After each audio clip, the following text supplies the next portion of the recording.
Thank you LEGO for sending this set for review.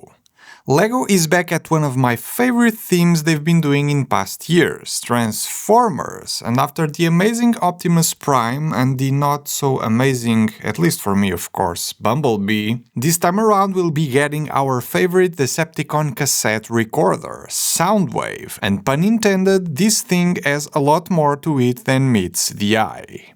Starting with the standard info plaque, done in the exact same style as the ones from the previous LEGO Transformers sets, although this one has a slight change in here, where the plaque extends a little, including a micro version of Soundwave. Kinda cool, especially considering the fact that the tile there is printed, with Laserbeak in cassette mode, another member of the Decepticons crew, but behind the plaque there is room for another tile to be kept, in case you'd rather have Ravage instead.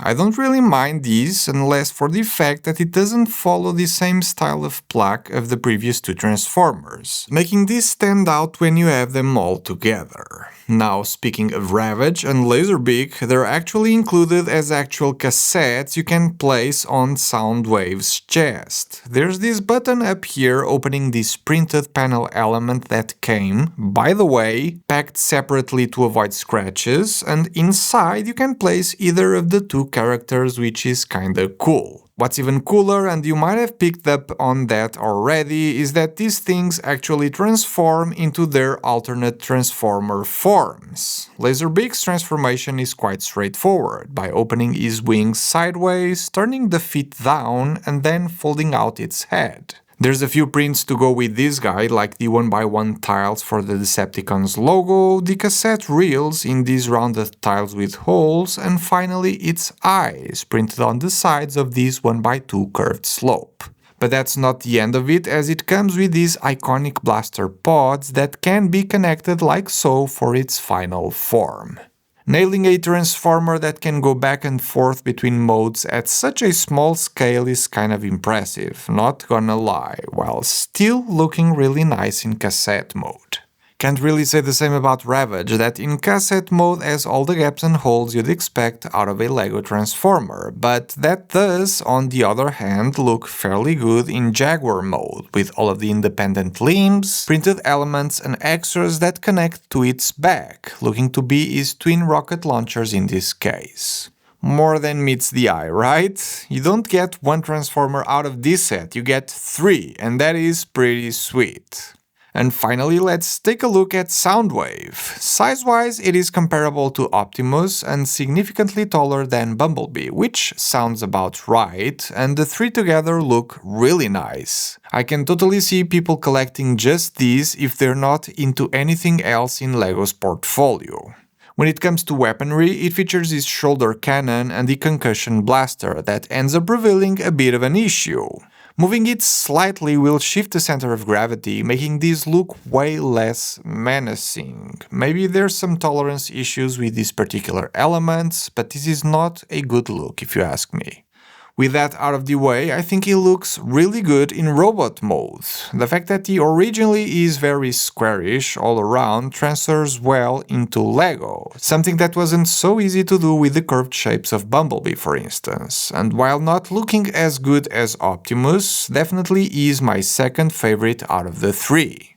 There is a bit of a debate on what the eye color should be for this one. Red is most known in the cartoon version of the character, while yellow could be found in the original Generation 1 toys of the franchise. This set has transparent cheese slopes for both, so you can actually pick your favorite. The Decepticon logo on the cassette slot is printed, but there are a lot of stickers all around for extra decorations. These details here by the knees, or these pairs by the arms. The arms themselves are quite poseable, and while the legs also have a few spots where they can be turned and twisted, don't give you that much freedom to pose, as I found it a bit hard to find a good spot to have them at. I'm not expecting to be playing with these, so stability is not a concern for me here. This is, at the end of the day, a display model, but I would have liked to have just a little bit more options here.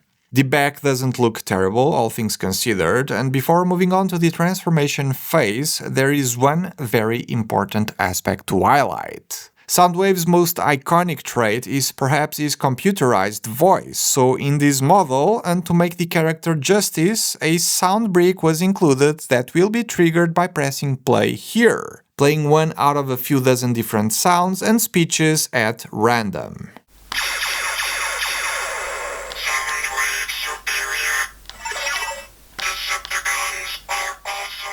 My favorite has got to be the Transformers transformation sound, of course.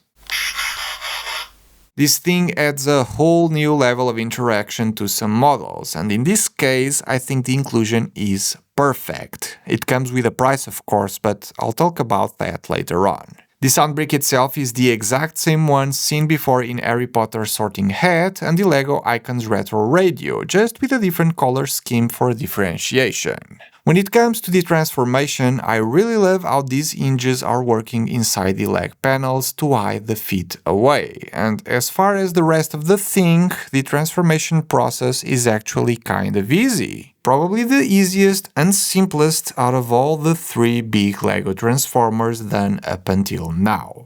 When in recorder mode you hardly see gaps and faults you'd expect from a Transformer toy, especially a LEGO one, so I think the design team did brilliantly with this here. This 4 makes it easier to see a few more stickers done for decorations, all of them very cassette recorder inspired, of course. Just don't go looking at the back because, well, it's a bit messy, not gonna lie. The good thing is that all of the extras can be kept here connected to the main build, which is great to store these and not lose anything. And despite how great the recorder mode is, robot mode is without a doubt my favorite out of the two.